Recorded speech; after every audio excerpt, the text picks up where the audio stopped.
Okay, so let's make an ogive.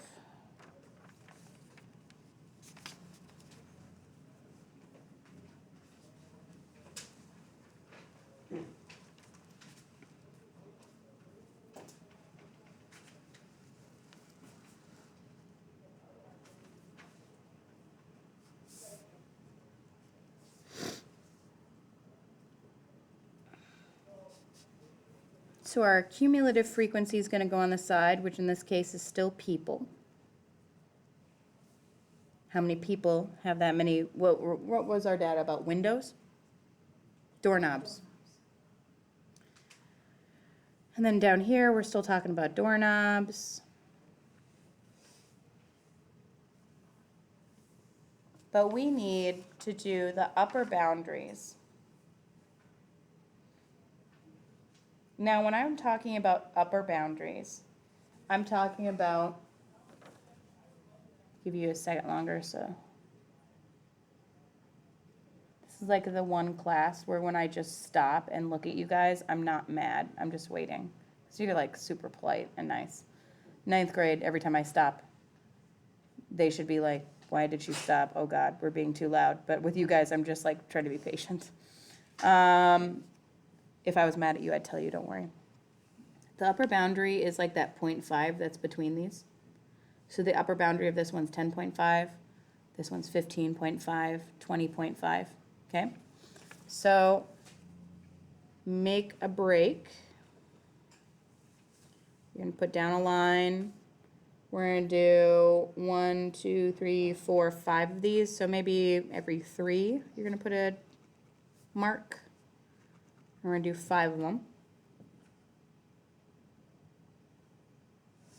I'm gonna put that upper boundary on the second one. So this one is 10.5.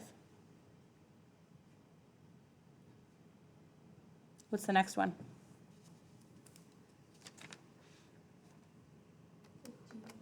Good, 15.5.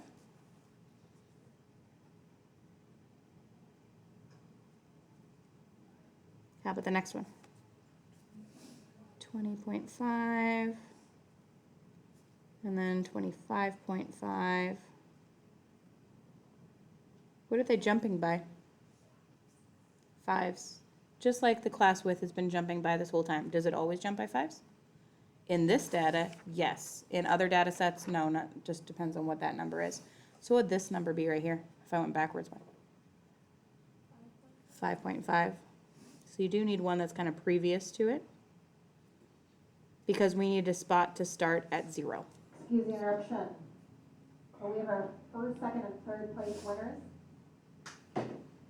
First, freshmen with white. Second, juniors in purple. Hey. And third, seniors in pink. Thank you, guys. Okay. Marco should have won again. They just didn't want that to happen. What do I have to do? Marco should have won again. They just didn't want to. He was great with all of his stuff. Where did he get? He got those hand mesh things. Where does he get all this stuff?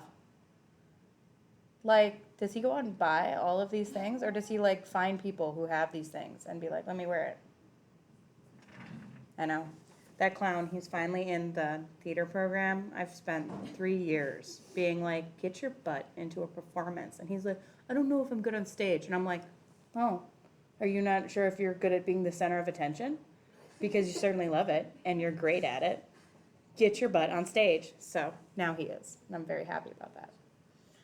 But it took a while. All right, back to this. We're doing cumulative frequency, which remember is that one where it adds up. So our highest number is going to be 15.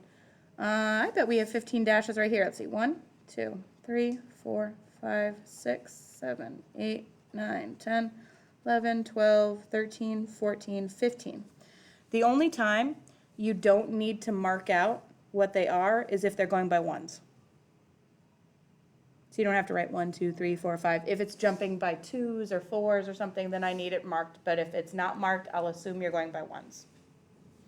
All right, so the first one is 6. I'm looking at this one, cumulative frequency. The first one is 6.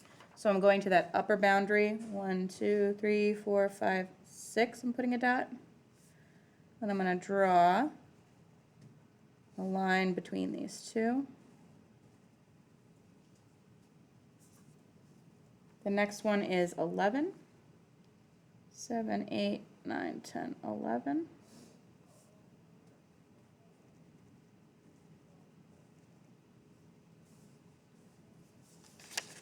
And then 14, 12, 13, 14.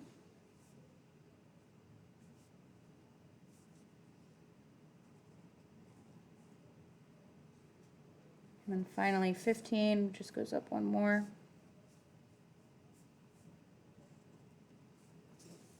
So an ogive always kind of ends in the air because it ends at your highest point. It's called an ogive.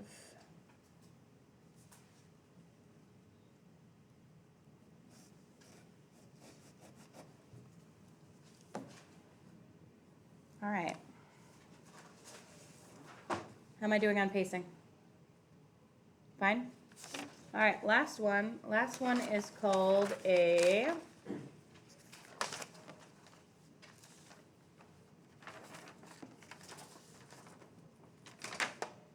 frequency polygon.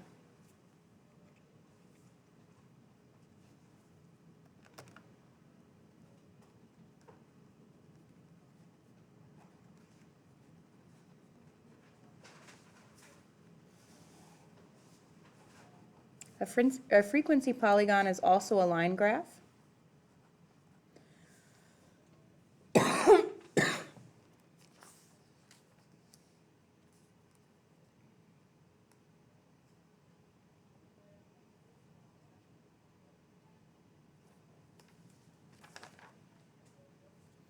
Um,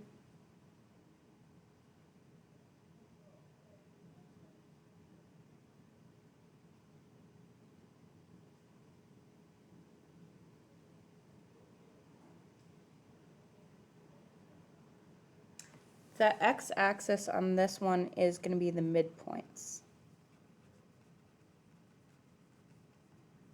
of the classes. The y-axis is the frequency.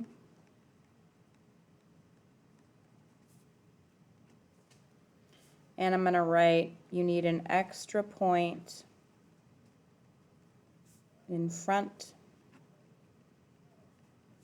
and behind. And I'll explain that in a moment.